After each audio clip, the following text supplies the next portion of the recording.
Hello, this is Nick of the Shady Rogues. I'm going to be doing something quite a bit different than what I normally do for my Marvel Puzzle Quest videos. I'm going to be doing a tutorial. And I'm going to start off with a team that I use every day.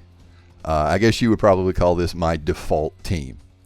And the three characters that I'm going to be showing you, I guess, the ins and outs of are the Hood, Black Widow, Gray Suit, and Magneto Classic. If you're not aware, all three of these characters are 3-star or rare characters. So I'm going to go through each of the characters and kind of tell you the pros and cons for each of them. Also, the build, the way that I have each character. And then I'm going to go through a few Season 18 Shield simulator matches and try to give you my thought process for how I actually use these characters. So let's get started. Alright, the first character that I'm going to be talking to you about today in my default team is the Hood. And the way I have my Hood set up is 5 ranks in Twin Pistol, 5 ranks in Dormammu's Aid, and 3 ranks in Intimidation. So what does the Hood have going for him? Well, number one, he has probably one of the hardest hitting single target damage abilities with twin pistols in the game. With the exception of your like your 4-star characters. As far as rare characters go, Twin Pistols does a lot of damage. So much so that it ends your turn. And that's something you really want to keep in mind. Particularly if you don't use the Hood a lot, you might forget that you do this power and the turn has ended. Moving right along, Dormammu's Aid. This is probably the Hood's most useful power. Stealing is particularly irritating in this game. Stealing is relatively rare, and when you're able to do that, it is particularly irritating. You can get your powers faster, and you can really wreck the opposing team because they just can't do anything, particularly if they need a AP in order to do a power. And then last we have Intimidate. I mostly use this for quick damage. It's a relatively cheap ability. When I use the Hood, I typically use him with the other two characters that I'm going to be talking about, so that's why I have 3 ranks in this. What does the Hood have going for him? First off, he has a massive amounts of single target damage. He's able to steal, which is relatively rare in this game and particularly irritating. And also, he does a lot of crit damage. His crit modifier is 4.5. So he's going to do 4.5 times the damage when he crits.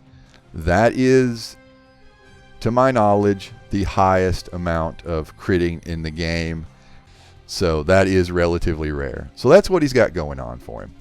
So, what are the cons for using the Hood?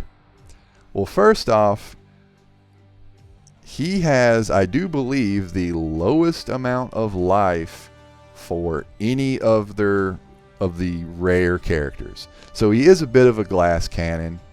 And the other thing is, Twin Pistols, it is a relatively expensive power, and it ends the turn. So that is the Hood in a nutshell. Next character in my default team is Black Widow Gray Suit. So this is a character that I really didn't like when I first started playing the game. And mostly I think that is because I just didn't have the build for her that is most effective. And as far as I'm concerned, the only build for Black Widow Gray Suit is 5 ranks in Sniper Rifle, 3 ranks in Pistol, and 5 ranks in Deceptive Tactics. And the 5 ranks in Deceptive Tactics makes all the difference in the world.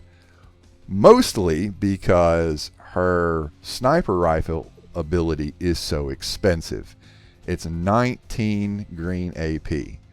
And that's pretty much one of the most expensive powers in the game as far as I'm aware.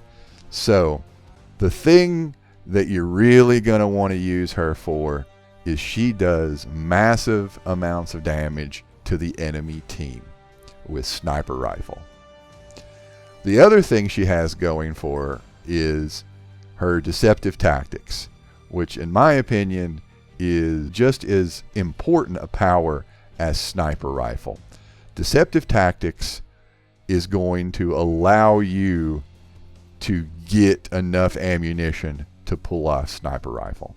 Also, it gives you a great deal of control of the board. You can draw lines in the board connecting green tiles to get rid of enemy countdown tiles or enemy strike tiles or their special tiles. You can set up other moves. So it does give you a level of control in itself, in addition to getting you green AP in order to do your Sniper Rifle. Sniper Rifle, in addition to doing massive amounts of damage, gives you the ability to clear the board and also get additional ammunition from the drop down of the tiles from when you actually just obliterate everything on the board to give you other additional matches. Last and pretty much least, Pistol is not really a very good damage ability. I use it much more as a board clearing or setting up other moves. So to wrap her up, she does a good amount of nuking to the enemy team, and she gives you control of the board and enables you to get AP and so forth. So what are kind of the cons for Black Widow Gray Suit? Well, her powers are kind of expensive, particularly the Sniper Rifle. And in my opinion, the computer does not the best job of playing Black Widow. When I fight Black Widow, the computer is, I know this is shocking, dumb.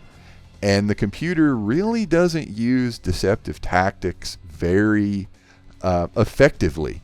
They don't draw lines to get extra moves or get crit tiles or to clear out problem areas on the board. They just kind of just throw green tiles in a random fashion. So computer kind of dumb. Black Widow very effective in an experienced player's hands, not so much in the computer's hands. So moving right along to the third member of my default team, Magneto Classic, the Master of Magnetism.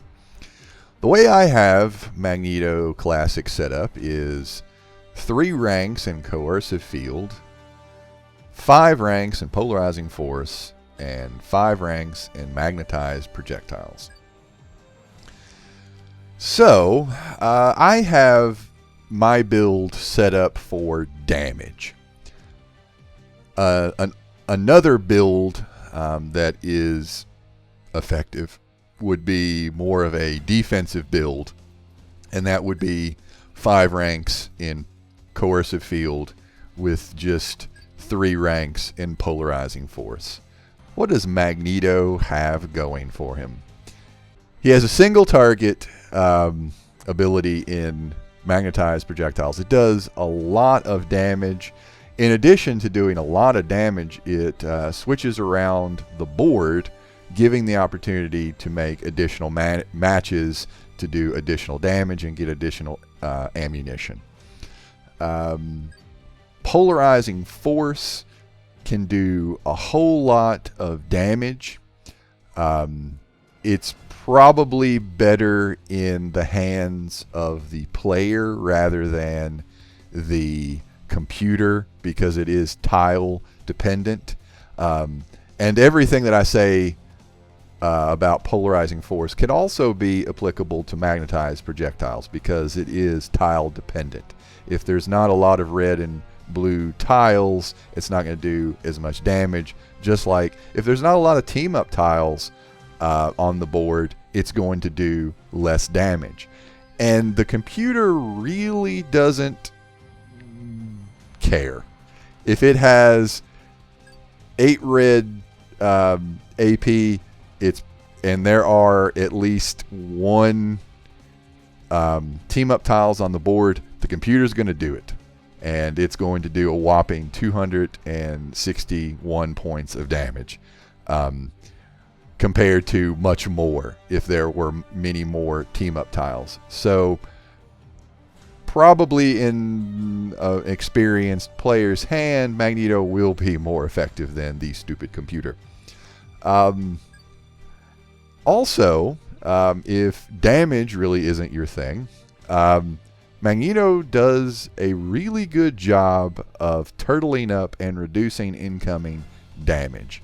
And if you choose to have Coercive Field, to have 5 ranks, he actually is able to convert not only the Protect, Strike, and Attack tiles, he can also do Enemy Countdown tiles, which could be incredibly effective. I prefer the damage, but your mileage may vary. So, what's Magneto got going for him? He is able to do a lot of single target damage. He's able to turtle up if necessary. He's able to do board scrambling to get additional ammunition and matches. Cons, he's going to be more effective in the player's hands than in the computer's hands.